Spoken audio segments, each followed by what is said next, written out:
Muchas gracias, Rocío Lazo. Y vamos a arrancar este segmento con una plática sobre la noticia que nos ha dado de hablar durante todo el día, esa denuncia penal contra el presidente, el vicepresidente y el Consejo de Ministros por el famoso decreto 5/2016. Es una denuncia penal que ha plantado el Centro de Acción Legal, Ambiental y Social.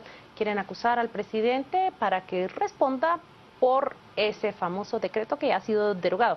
Para eso nos acompaña, como siempre, Carmen Ortiz este viernes y Ilse Álvarez, buenas noches, como una penalista especializada que nos va a aportar cuál es su visión de la posibilidad de esta denuncia que se ha presentado. Carlos Molina Mencos, que nos va a proveer de una visión profunda de la Constitución y esos estados de excepción que han sido delimitados en nuestra Carta Magna, y Javier Monterroso, con una especialidad pues en la abogacía, pero también como exsecretario del Ministerio Público. Bienvenidos y muchas gracias por acompañarnos. Carmen, arranca con la primera pregunta.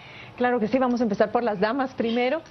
Licenciada Álvarez, ¿cuál es la viabilidad que se ve a esta denuncia penal que se ha interpuesto esta mañana? Y lo pregunto porque es un caso que a mi parecer no tiene precedentes, usted nos dirá si realmente los tiene o no los tiene, y involucran al presidente, vicepresidente y sus ministros.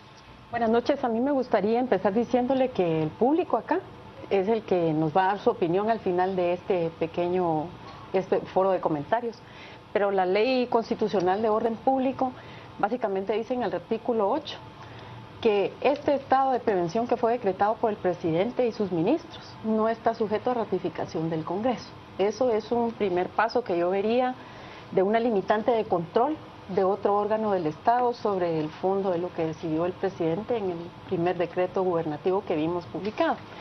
La segunda situación que a mí me llama la atención es este retroceso que dieron al día siguiente, diciéndonos a través del decreto número 6/2016 que lo dejaban sin efecto debido a las malas interpretaciones que pudieran haberse dado. Sin embargo, si ustedes ven, cuando ya se emite el número 7, se habla de otro tipo de medida que se toma y es se habla del estado de calamidad, que es efectivamente el que debieron haber utilizado. A mi parecer sí existe un abuso, un exceso, inclusive nuestra ley de orden público para los televidentes es una ley del orden constitucional del año 65, quiere decir que todas las normas hay que adecuarlas a la Constitución del año 65. Y retomando la Constitución de ese año, cuando nos habla del artículo 151, se refiere a los estados en que en ese momento el gobierno de Guatemala estaba frente a un sistema militar y se hablaba de los estados de previsión o este tipo de eventos de prevención porque se temían que hubieran golpes de estado o algún tipo de subversión, etcétera. Entonces se limitaban los derechos constitucionales previendo algún ataque, alguna subversión. Al haber utilizado esta figura nos estaban haciendo pensar que había algo más que se pudiera haber esperado, la limitación de las garantías constitucionales de locomoción, de asociación y de emisión del pensamiento, a mi parecer no guardan correlación con el tema de un estado de calamidad, sí, que tenía que ver pues el tema de las lluvias o algún deslizamiento. Y es muy preocupante porque a mí lo que más me llama la atención es que la ley de orden constitucional dice que todo lo que se haya decidido durante el tiempo que fue vigente, sigue vigente, tiene efectos frente a terceros. Ahora yo quisiera aprovechar que acá nos acompaña un redactor de esa Carta Magna y nos explique cómo interpretó él ese decreto 5/2016. ¿Hubo mala, buena intención? ¿Se les pasó?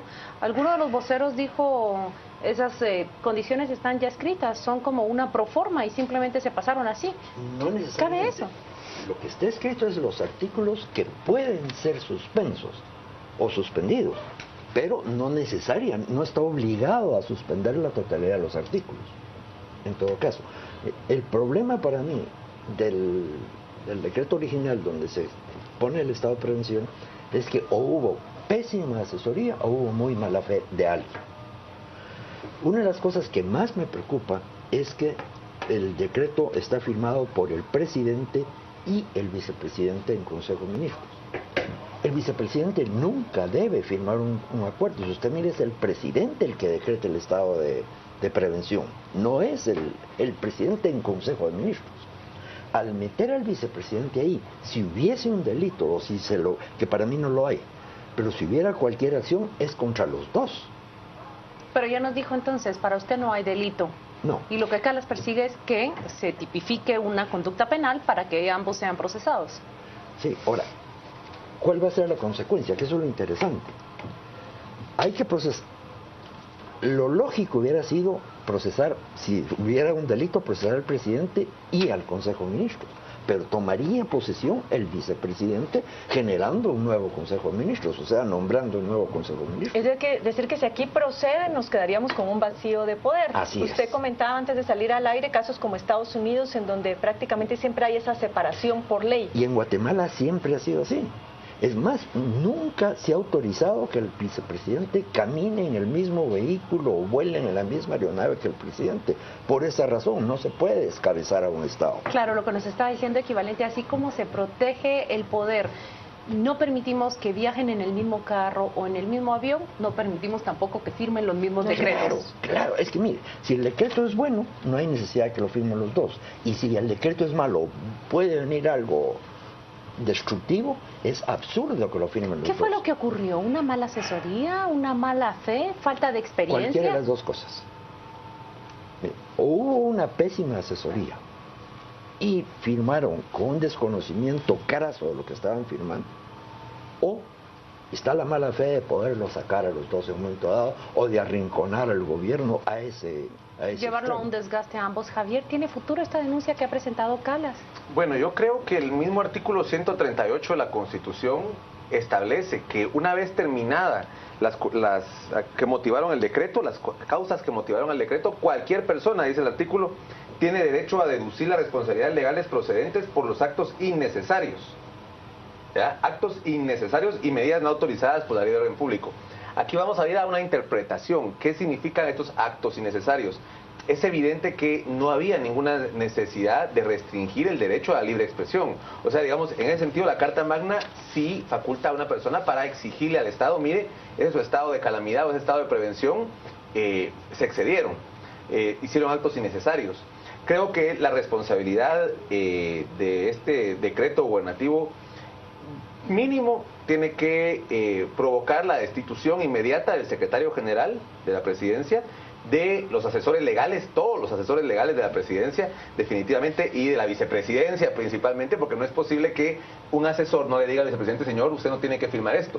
Y yo incluso te diría también, todos los ministros, la misma Constitución establece, son solidariamente responsables por lo que firman y por los decretos que hacen en Consejo de Ministros. Entonces la responsabilidad, si es que existe, la responsabilidad abarca a todas estas personas. Pero también destitución de ministros, Javier.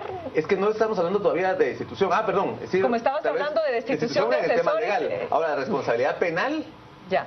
Y civil sí sería solidaria, ¿verdad? Es una responsabilidad, digamos, política, que es a la que me refería, que tendría que quitar a todos, y aparte de responsabilidad penal. Ahora, hasta donde entiendo, la denuncia es por 2 delitos, por lo menos. No la he visto, pero se menciona el abuso de autoridad y las resoluciones violatorias a la Constitución. En el caso de abuso de autoridad, creo que es muy difícil encuadrarlo, porque el tipo penal, como está redactado en el artículo 418 del Código Penal, establece que hay abuso de autoridad cuando los actos causan un perjuicio en la administración o en particulares. Entonces, probar el perjuicio va a ser muy difícil porque solo duró 24 horas. No lograron causarlo. No lograron causar el perjuicio. Ahora, en el resoluciones violatorias a la Constitución, ahí sí cabría una interpretación, porque ahí ya son órdenes contrarias a las disposiciones constitucionales. Ahí podría caber. Entonces, yo veo muy difícil, casi diría yo imposible, por abuso de autoridad. Por resoluciones violatorias a la Constitución, hay que abrir la discusión. Yo no puedo evitar lanzarle la pregunta al licenciado Molino Armencos, porque sonrió cuando Javier Monterroso mencionó la necesidad de despedir a todos los asesores que están alrededor. Se sigue riendo, la cámara lo muestra. ¿Qué es lo que le parece cómico, gracioso, irónico? Que eso quizás es lo que está persiguiendo, es descabezar al Estado. Y eso puede ser más peligroso, ahí sí puede ser peor la medicina que la enfermedad. Mire, el Estado hay que preservarlo en alguna forma. En Guatemala se logró constituir una república bien constituida. La Constitución nos da la estructura total de una república funcionando. La república, para que realmente funcione, requiere un Estado de Derecho, que no lo debemos de romper. El presidente sí tiene la facultad de emitir estos decretos, y su responsabilidad vendría con el mal uso de esos decretos o el abuso de esos decretos, pero no llegaron a entrar, aunque entró en vigor no fue aplicado. Por lo tanto, yo sí no veo una acción penal. Ahora, lo que sí me encantaría saber es a qué se debe la firma de los Claro, dos encontrar a ese responsable es Tal vez la tarea más importante del presidente. Yo debo de ir a un corte, ¿sí? pero al regresar de ese corte vamos a darle la palabra a la licenciada Álvarez y ex ministra también para que nos comparta ella su experiencia tanto desde la administración pública, no sé cómo opera el Estado, pero también como penalista sobre los comentarios que han tenido los dos invitados.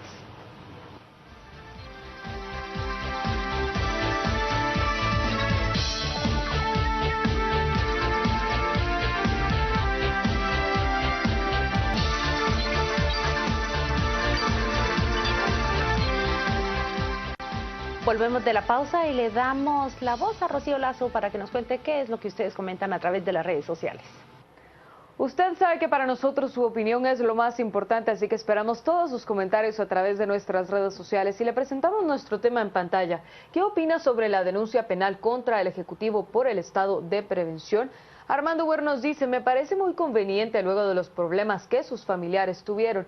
Denisa Gastume, solo más gastos para el Estado. Nunca procederá ya que no estuvo bien, pero la ley lo permite. Grupos que quieren protagonismo.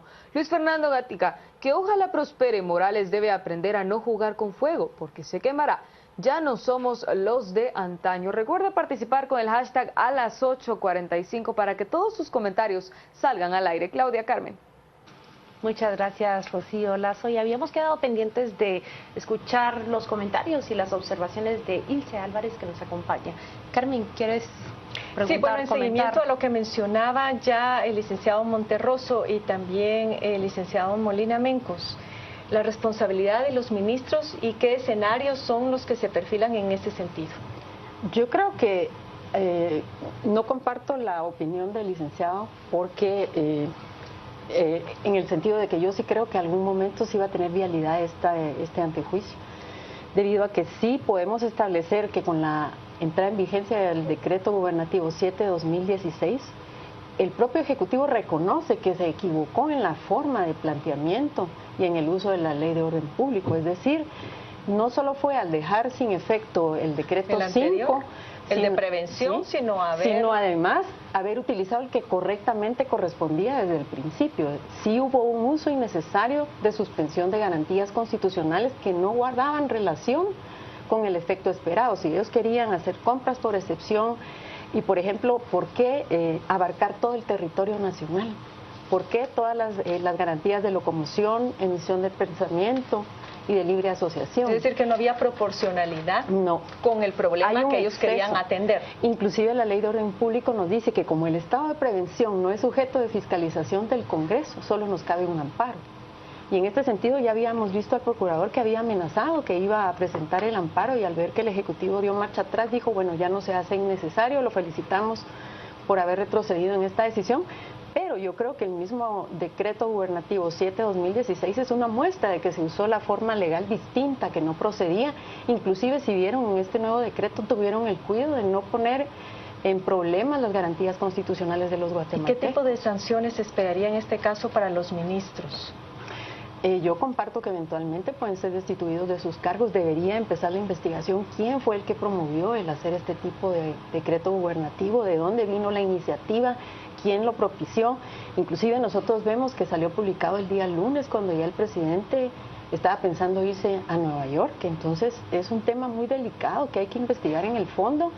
Algunas personas comentaban, ese no lo pudieron haber hecho el domingo en la noche y lo publicaron el lunes en la mañana. Es decir, llevó una elaboración, un estudio, tiene que haber algún responsable legal dentro. Yo sí comparto que deben haber profesionales que van a ser removidos del cargo debido a la responsabilidad legal del presidente, el vicepresidente y sus ministros.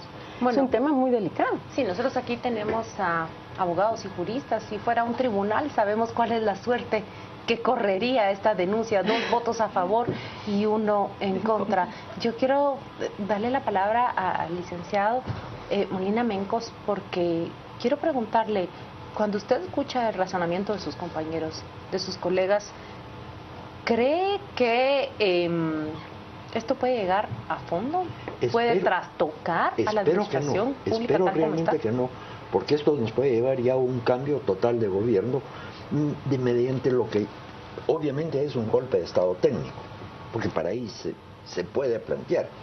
Y por eso le decía que puede que haya mala fe, y eso es lo que habría que determinar.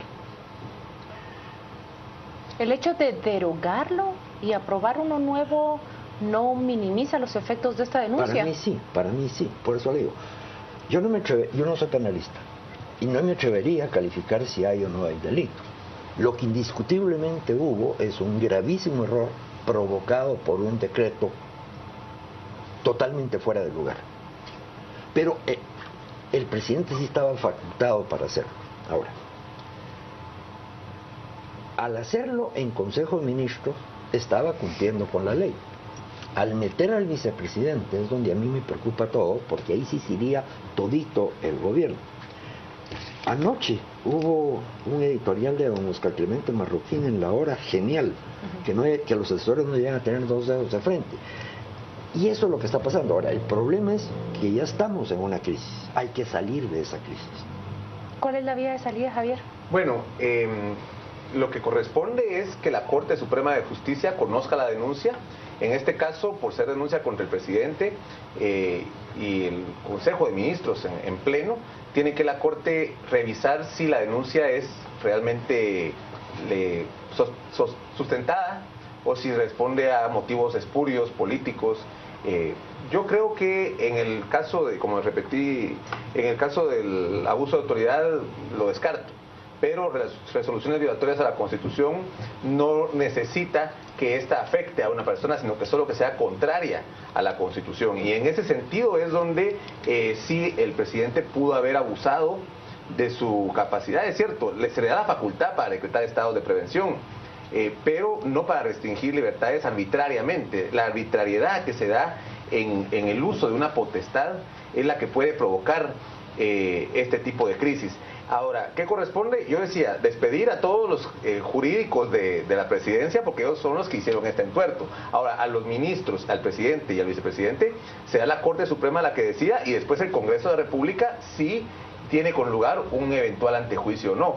La Corte Suprema de Justicia va a tener que hacer un razonamiento muy digamos, a detalle. Tiene que pensar bien esta resolución, porque tiene razón el licenciado Mencos, podría devenir en determinado momento en un cambio total de gobierno, pero si la responsabilidad legal lleva a eso, pues no hay otra salida. Ahora, yo creo que en los últimos tiempos, a partir del 2015 hasta ahora, yo creo que nunca como antes habíamos visto ese conflicto entre derecho y política, porque lógicamente son cuestiones. Alguien decía, ¿ya para qué se va a juzgar eso? Si ya lo derogaron, ya no tendría por qué perseguirse al presidente, aquí al vicepresidente mismo, ni a los ministros. Aquí mismo se dijo.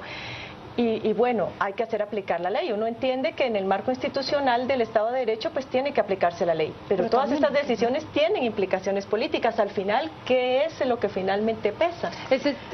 Y quiero retomar la pregunta de Carmen, porque prácticamente le da marco a lo que está ocurriendo aquí con ustedes tres. Sí. Alguien se está preocupando por lo que va a implicar en la política, mientras ustedes dos se están enfocando en lo que dice la ley. El tema es el contexto de qué es un estado de prevención a la luz de la Constitución del año 65 y qué situaciones jurídico-políticas debían ventilarse para que un presidente pudiera obviar el control del Congreso y poder decretar este tipo de estado. Digamos, yo siento que la implicación política es muy seria, porque ellos mismos han aceptado que utilizaron una forma jurídica diferente.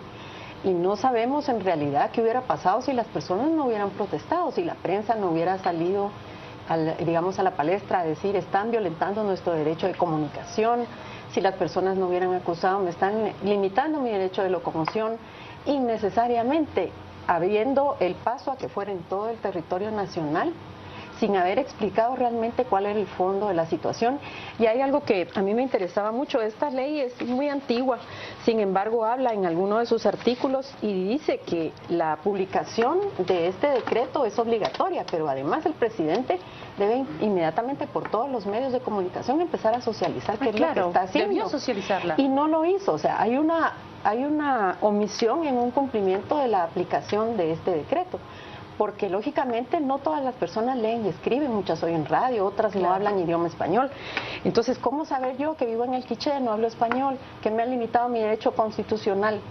Entonces, quiere decir que hay una serie de omisiones que se cometieron de una manera en que pueden afectar legalmente a la población guatemalteca, pero que también los gobernantes se han puesto en un riesgo innecesario, usando una figura jurídica que dentro del contexto de la ley de orden público no era aplicable. Los caballeros tienen la palabra muy rápidamente para el tiempo que queda, pero... Es que quiero mencionar que desde el año pasado se está llevando a cabo un fenómeno cada vez mayor de judicialización de la política. Esto es, digamos, un fenómeno global de que los jueces van agarrando cada vez más protagonismo. El Poder Judicial tiene la capacidad de revisar decisiones políticas, tanto el legislativo como el ejecutivo, y este es un fenómeno a partir, digamos, de los últimos años. Pero esta judicialización de la política no tiene que convertirse en una politización de la justicia, que es otro tema, ¿verdad? Los jueces siempre van a tener que... digamos, ir por encima de las cuestiones políticas y resolver en base a la ley. Y será una interpretación de la Corte Suprema de Justicia de ver si la decisión del presidente fue arbitraria, ilegal y resulta una violación a la Constitución, o si estaba dentro de sus facultades. Eso es una cuestión de la Corte Suprema. Cierre usted esta conversación, licenciado. El idioma oficial de la República es el español. Si alguien no habla español, no tienen por qué traducirse de una ley. Ahí sí, no, perdónenme, no puedo aceptarlo. La ley debe ser publicada, punto. ¿Cómo? En el diario oficial. Esto es el único requisito constitucional, artículo 180, con una claridad absoluta y total. Y en español, que es una de las cosas que me preocupa en las reformas que están planteando la Corte Suprema, que quieren poner como idioma oficial 20 idiomas, y eso sí sería un medio caos. Pero no, ahí sí no estaría de acuerdo. Muchas gracias por su participación en este programa. A los tres les debemos, pues, compartir tanto conocimiento y tantas posturas sobre un decreto que de por sí ha sido tan polémico en esta semana y lo seguirá siendo en el futuro. Vamos ahora al corte comercial, pero quédese con nosotros, tenemos un segundo segmento de entrevistas a continuación.